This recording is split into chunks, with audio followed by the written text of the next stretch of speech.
All right, looks like I am live once again, brewing up some tea in the corner, and it looks like the lighting is not as good today as it has been in the past due to the fact that it is completely gray and overcast outside right now.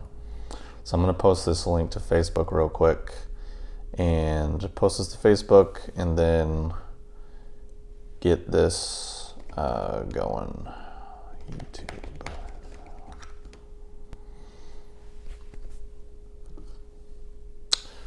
Awesome. All right, looks like I just posted that to Facebook and should get some more people showing up quickly. So what I want to talk about today is some really overlooked and important details that are really not mentioned or talked about too much in sort of the healing or alternative worlds. And this is just because I see quite a lot of people making this mistake, and I, made it myself for quite a long time as well. But once I actually started making the change and shifting things a bit, it made a pretty big difference. So right now I'm brewing up Gynostemma and the honey chrysanthemums, both of which are available on Hyperion Herbs. I think you can kind of see that in the Guy one. So I'm gonna see how this brewed up before I get going and give a few more people time to show up. It's quite good indeed. Cheers. I highly recommend brewing up some Gynostemma while you listen to this live stream. I'll probably be on here for about an hour before it gets too late here, and then before I have to have dinner.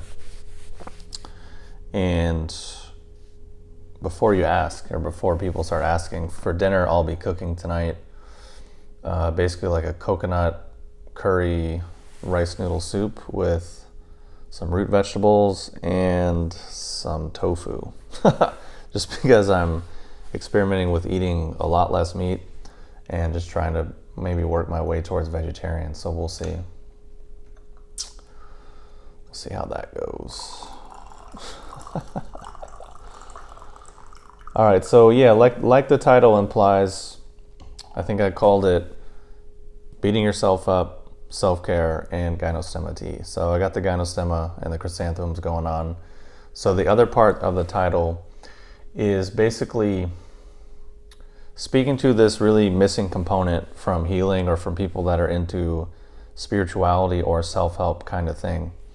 And one thing that I noticed that's really ubiquitous, really common, is people really beat themselves up and approach these types of genres or these realms in almost a very sadistic or masochistic kind of way, where they just are really quite rough on themselves and have almost like the wrong mindset.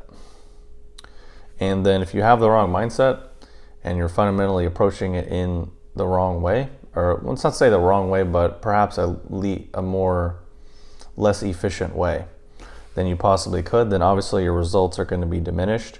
And if, let's say, you're working with a practitioner, what they're going to be able to do is much less because your body won't be as responsive. So perhaps we can call this how to make your body more responsive to healing and to speed up your healing type process, which is, I guess, more positive, and perhaps people will like that more.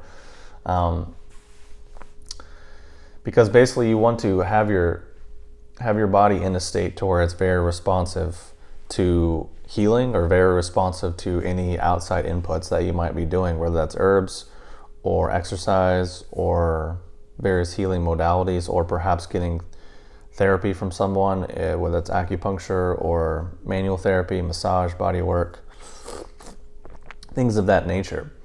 Because I'm friends with quite a lot of people who, actually most of my friends are in the healing world. They're either acupuncturists or body workers of some type, and it's a really common thing that they'll treat people and they just go right back to what they walked in with after a short period of time.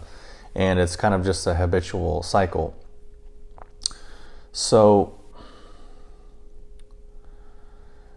the most important thing is really starting to actually get in touch with how we are beating ourselves up, or maybe really hard and rough on ourselves, and then realizing that we can't give what we don't have.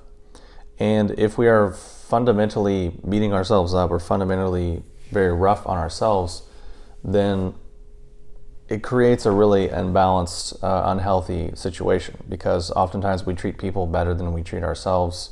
And I don't mean in a selfish, self-centered way. I mean in a psychological, fundamental, like inner relationship type way, and just a quality of mind. Because that is the major underlying theme with everything I'm going to talk about, which is the quality of your mindset, which a lot of people don't touch on this important aspect, which is people will say like think positive thoughts or visualize this or have this intention, which is a small piece of the puzzle, because you can actually have negative thoughts or not have positive thoughts or not have positive goals and visualizations and all these things. But if your quality of mind is actually more correct, then your results will be better, because thoughts are just in many ways a byproduct. Thoughts are like gas from your digestive process. They're not the actual process, they're just a side effect. So people are trying to chase the side effect, or they chase the end result, but they ignore the underlying thing. So pretty much what it comes down to is basically in the midst of whatever healing process or whatever work you're doing, is actually getting the right mindset, which is basically developing more of a lighthearted sense of humor about things, and developing basically the ability to be nice to yourself as well, and not beat yourself up and not be so self-hating. And I would say the third part would be working on some aspect of humility, not in the sense of putting yourself inferior to people, but perhaps learning to see yourself and your situation in a larger context. So that's one important piece, is developing more humor, humility, and just generally being nicer and gentler to yourself. And the other side of that, which is pretty much rarely if ever mentioned, is actually being strong and having power. Because if you want to do anything, you need power and you need strength, period. I know perhaps for some reason power is demonized, or strength is demonized, or perhaps our understanding of those things are incorrect. Because people think power, they tend to automatically think corruption. They automatically think of some distorted, negative thing, when in reality, power is what keeps us alive. Power is what causes our body to heal and regenerate. Power is really, you could say vitality, but power is really what it comes down to. And the other side of that is strength. Strength of mind, strength of character, and just actually being physically strong. Because if you want to really deal with an issue, let's say, you want to heal a trauma or heal something, if you're not strong, you don't have power, then it will probably run you over. It will probably make things worse, or you'll get sicker. So, but if you have strength, you have power, you have the qualities of humor and a deeper sense of lightheartedness and the ability to learn to be nice to yourself, then things can really move quite much more quickly than they could before, because your mind and your body are actually in a more primed state and it's not so locked up. Because generally what people are is weak and tight. And just in a purely physiological sense, oftentimes muscles are tight and bound up because they're weak, not because they're tight because they're weak, or some aspect of the nerve around that is inflamed. So then what people generally do is their first thing is like, oh, this muscle's tight, so I'm going to just like stretch it out, right? Which you're taking something that's already weak and it's already inflamed, and you're just going to yank on it, usually somewhat aggressively. If you look at how most people are doing, let's say stretching or yoga type stuff, they're coming at it with this wound up, tight mindset, viewing that symptomology from their body probably in like an evil light, like this is an evil that I need to get rid of, or this is like a scourge that must be, stomped out. So it's basically just force on force. And it really just doesn't make any sense, because this thing's already weak, it's already inflamed, so your solution is just pull on it more and put more pressure on it, which will rarely, if ever, work. So using that same understanding of just how we can look at working with just physiology, people take the same approach mentally.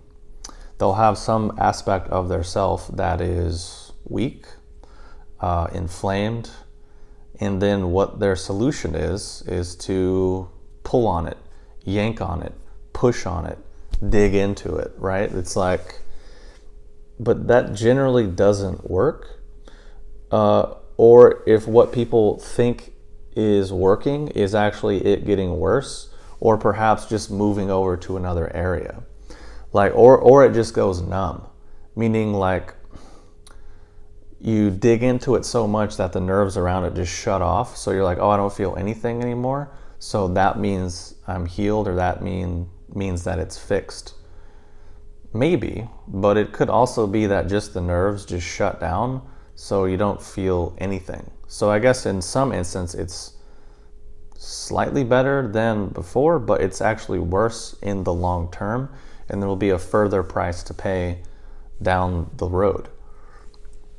Meaning quality of life will suffer, quality of our ability to enjoy life will go down, or some aspect of our character will elevate or exaggerate to compensate for the thing.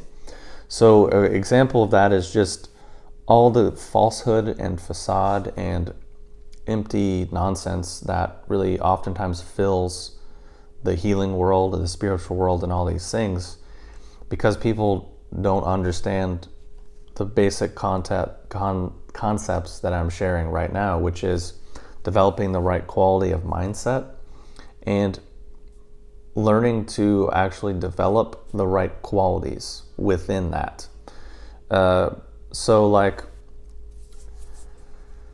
in many ways, I think people would be better served if they would just skip out on mostly all of the self-helpy and new agey type stuff and actually just focus on these core things, because these core things will actually create a more healthy environment, a more hospitable, effective environment, and then whatever small changes or other things we might make in our lifestyle or therapies or things that we might do can then be way more effective, because the environment is correct and the mindset is allowing of that thing to happen.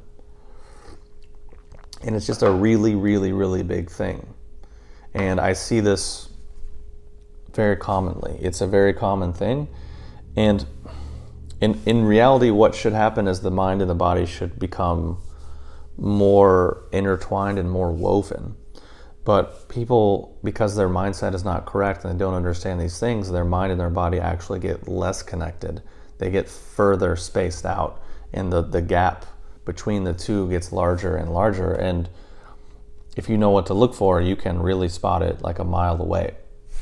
And it's a very common thing where you see the smiling depressives, where their Instagram page, let's say, or their branding for their company or all these things, it's about one thing, but then you actually look at them and listen to them and it's in a completely different story, because their mind has all these images, but their nervous system is so wound up that they don't match. So what happens is that the nerves get so wound up, but then the person's checking out and going in the wrong direction, that eventually the quality of their body is like kind of just like a wet noodle.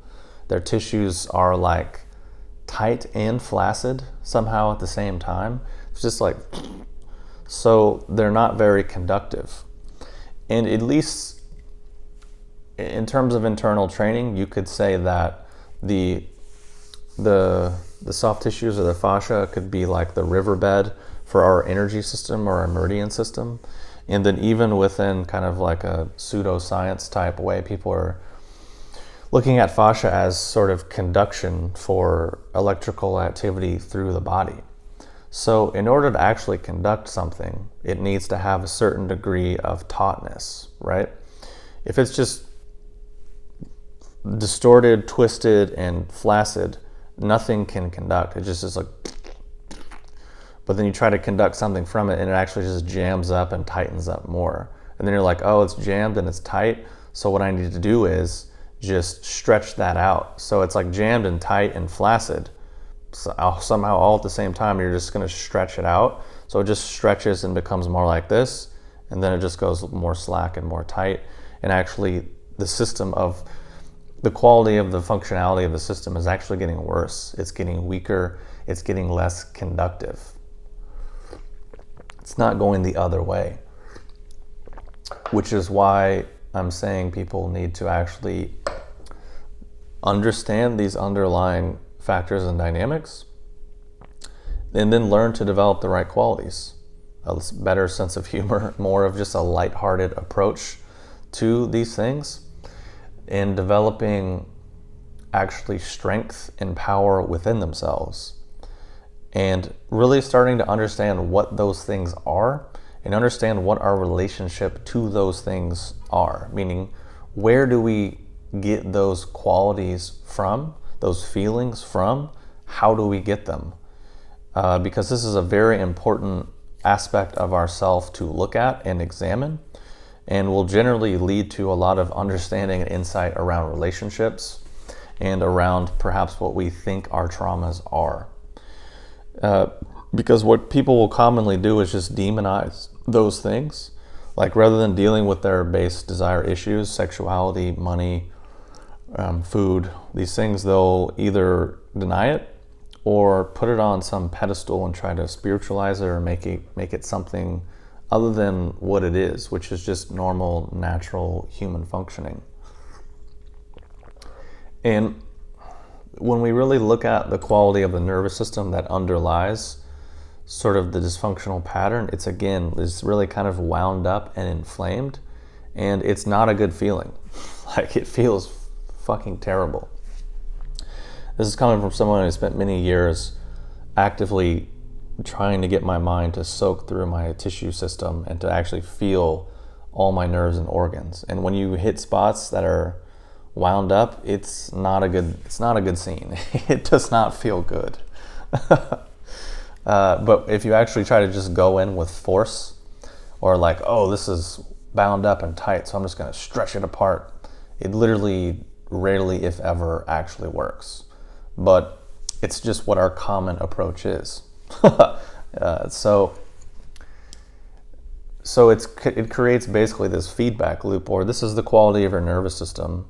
So it just creates this, like, this is the quality of my nerves, this is what I know, this is what is familiar, and it's the place from which you operate from.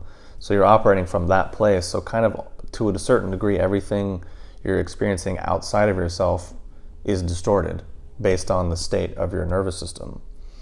So then eventually your possibilities for experience start to go down and get diminished and more small, and then you actually get less healthy.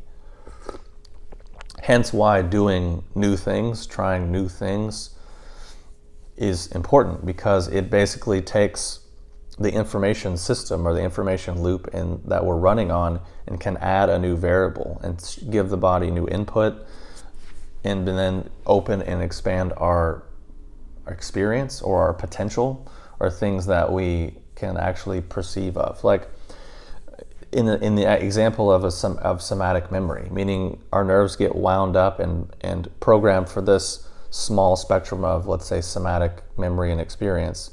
But there's all this other that we can theoretically access, but based on our current operation or our current operating system, we can't. So let's say you get manual therapy or acupuncture, or I don't know, do a juice fast or take some new herbs or something, and then that can actually give your body new information, a different spectrum of that somatic experience, and you can be like, oh wait, I've been functioning over here and that's really not that functional, but now I experience this and this is actually way more functional. So I would think I'm just going to try to do this more, which is just a natural mechanism that we have, hence why it's so easy to get addicted to drugs or things which are negative, because we can exist in this narrow band and then we take this substance and it's like, holy shit, like this is a thing. I need to feel like this all the time. Which is a normal, natural response for a lot of people, but it's not sustainable, it's not healthy, it's not good for the long term. But if we can understand that this is a mechanism that we all have, theoretically, then we could just actually use things which are beneficial, sustainable, and useful for the body.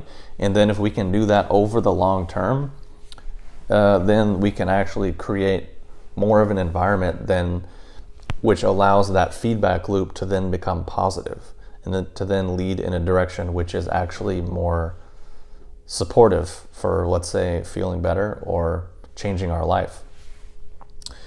And it's a really important thing, and it's sometimes it's another way to look at it, just changing your environment in a way, because your body is an environment, your body is an ecosystem, as well as dealing with the external world. So it's really important and foundational concepts of getting the right mindset, getting the right quality of mind that unfortunately a lot of people overlook. And sadly, I see a lot of people really beating themselves up, and they're really, unfortunately, causing a lot of their own suffering and a lot of their own misery. It's really, really common when I talk to people, and it's understandable. I mean, it's normal and it's natural, but it's also like sad because, you know, we all are causing our own suffering to quite a large degree.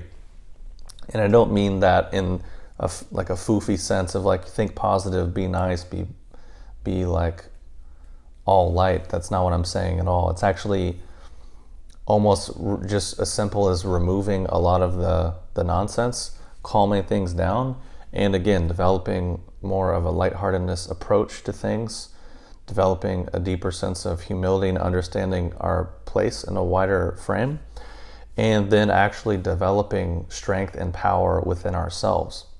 Because we can't really overcome much or heal much or deal with traumas if we don't have strength and power. Because it will just, again, if we have a muscle that's tight because it's weak and wound up and inflamed, and we're just like, you know what, the secret to that, or the way I'm going to fix it, is just yank on it, or like just put a bunch of pressure on it, and that's going to fix it. Or on the flip side, it's like I'm just going to do, it's like my nervous system's already jacked and deficient, so the solution is to just ramp up my nervous system flow and ramp up the flow of all these chemicals in my body, and that's going to fix my deficient, wound up nervous system. It's like, so your solution for deficiency is excess. But that, what I'm talking to usually is like abuse of plant medicines and that whole thing, which you can see people, it's very common, they go down that pathway and they don't have the right approach, they don't have the right mindset, and so they don't get good results. But they're so hypnotized, and their mind and their body are so disconnected that it just creates more disconnection, more issues, basically. For some reason my screen just froze, which I'm not happy about. This has happened before. That's lame. Well, I guess my screen is frozen. This is pretty whack. I'm gonna hop off and then hop back on. So hopefully it will unfreeze the stuff. So I'll be right back, I guess. Hopefully everyone will stay because I just don't want to sit here and be frozen.